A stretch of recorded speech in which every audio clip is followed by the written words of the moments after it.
So I've put in the onions and the celery with the carrots, and I just want you all to see these beautiful colors in here right now. I just love all of those colors together. Okay. So I took out the potatoes and I re-oiled them, and I threw them back in because Joshua, if you do that again, I'm not gonna let you post this.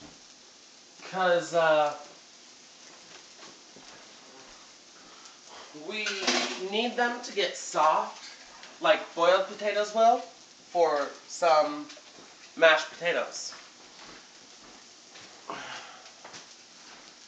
You're gonna have to wash your hands every time you move if you keep this up. Oh, I wish you guys could smell this, because this smells absolutely amazing. The way the onions and the celery and the carrots, their scent, the way it mixes in the air is just fantastic.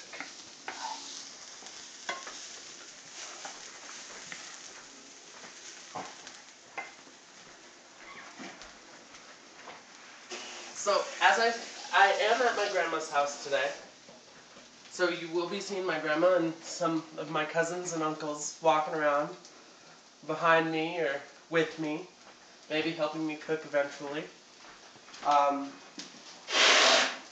But the first time I actually had shepherd's pie was here at my grandma's. And ever since then, I've just kind of been obsessed with shepherd's pie. Josh, you need to put oil in that and leave it alone. I get it on that stove.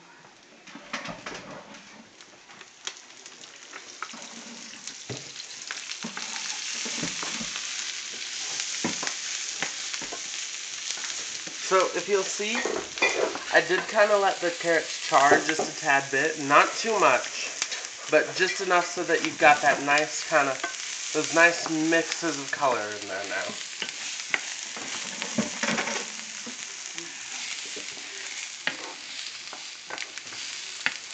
Whoops. Keep working on it. Look at the death and then it's not doing nothing but mashed vegetables.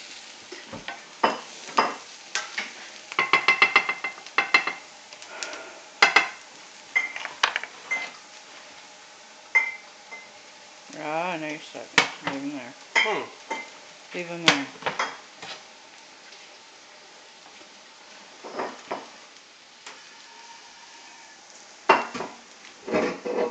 Josh, you're not talking anymore. So, now I'm going to take my meat. Now we're going to be working with the meat. So,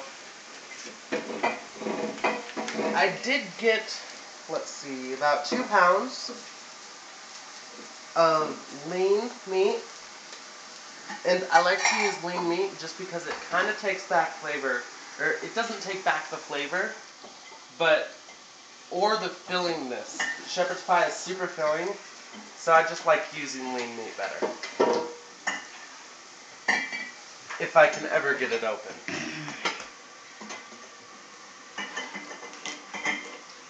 Now, I am making shepherd's pie for not only me and my family, if they want some, but I'm also making some for my coworkers.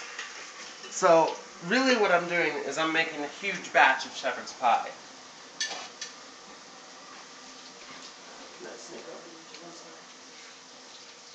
Thank you.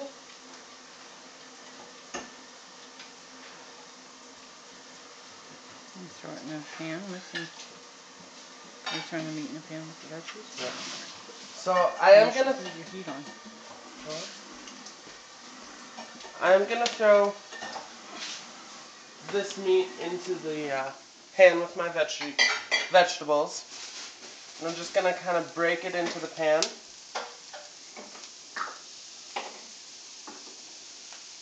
Just like that.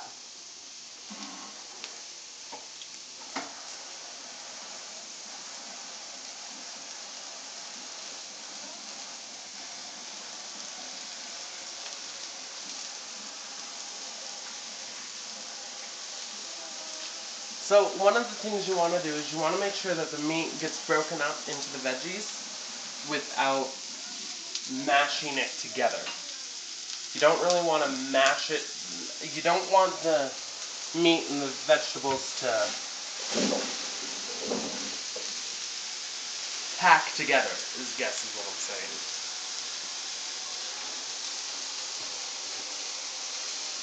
Right. So I'm just going to start with 1 pack of the meat. And you can't. Let's cook it all together.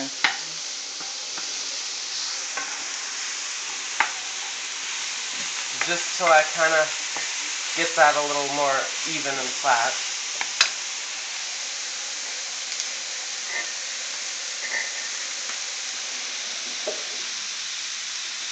And shepherd's pie, you don't really have to just use ground beef. I was actually talking to someone the other day who was telling me a little bit about how shepherd's pie was just kind of used to be made with the leftovers they had in the week. Okay.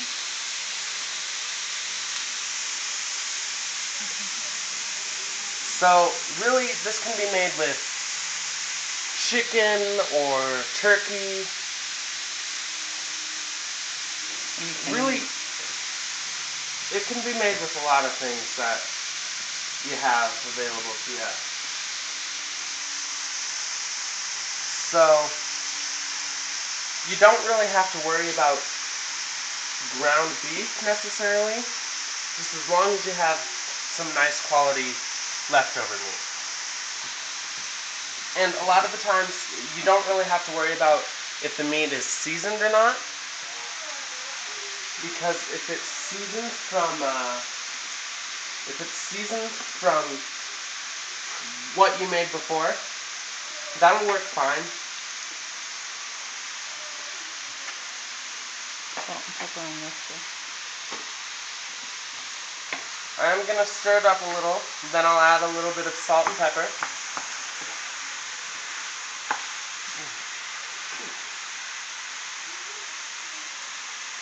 Water for that.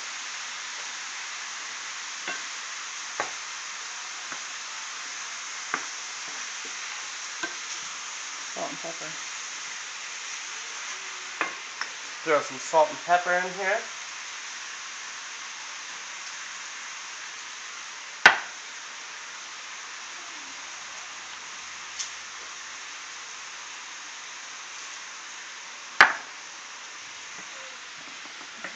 So, my original plan was to use garlic, like garlic cloves in this. But instead, me and my mom, we found this nice looking sauce. Garlic. That is a garlic sauce. And some creamy mushroom sauce. So, we'll be using those instead. And I am always a sucker for trying new things. I will try anything once. Maybe twice if I liked it the first time. Maybe twice if I didn't like it the first time. Kinda depends. How was that again? I said I will try anything once. Maybe twice if I liked it the first time. Maybe twice if I didn't like it the first time. Really, one of the reasons that is it's just because everybody cooks differently. There's different flair in everybody's cooking. I guarantee you, no one in my family would dare cook like me.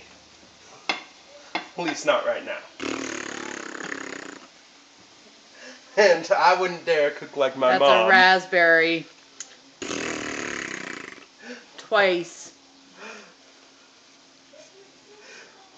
But what's really great about my family is my family has been all over the country, and some of them even all over the world. So a lot of different cultures can influence our food. My aunt right now, she is married and living in Switzerland. Is that right, Switzerland? Mm-hmm. And, well, I guess she's learning some Swiss food. Mm-hmm. But I have an aunt who is actually Mexican, of Mexican descent. And the food she cooked, I just love Mexican food in general. To make pozole. My aunt last year for New Year's, I believe, or Christmas, 2 years ago.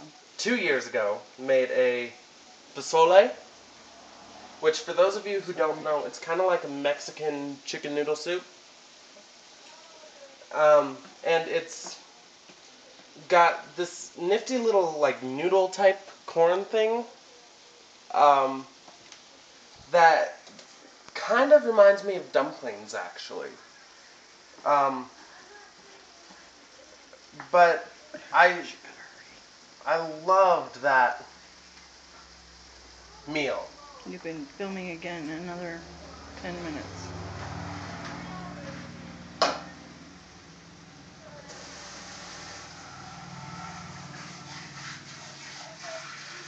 Are your potatoes fork tender? How tender are your potatoes? Ooh. My potatoes have gotten pretty nice and tender. Like fork tender?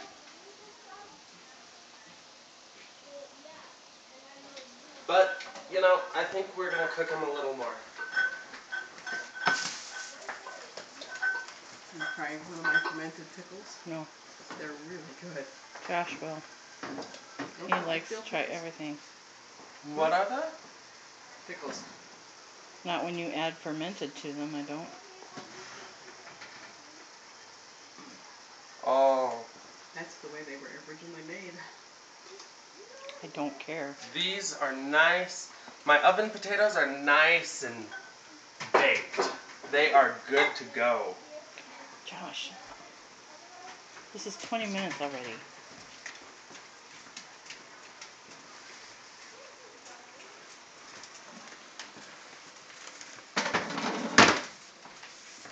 Well, I suppose I should give my mom a break and let her set down the camera. When you come back, When you come back, we will have made the shepherd pie and just be setting it in the oven. all right.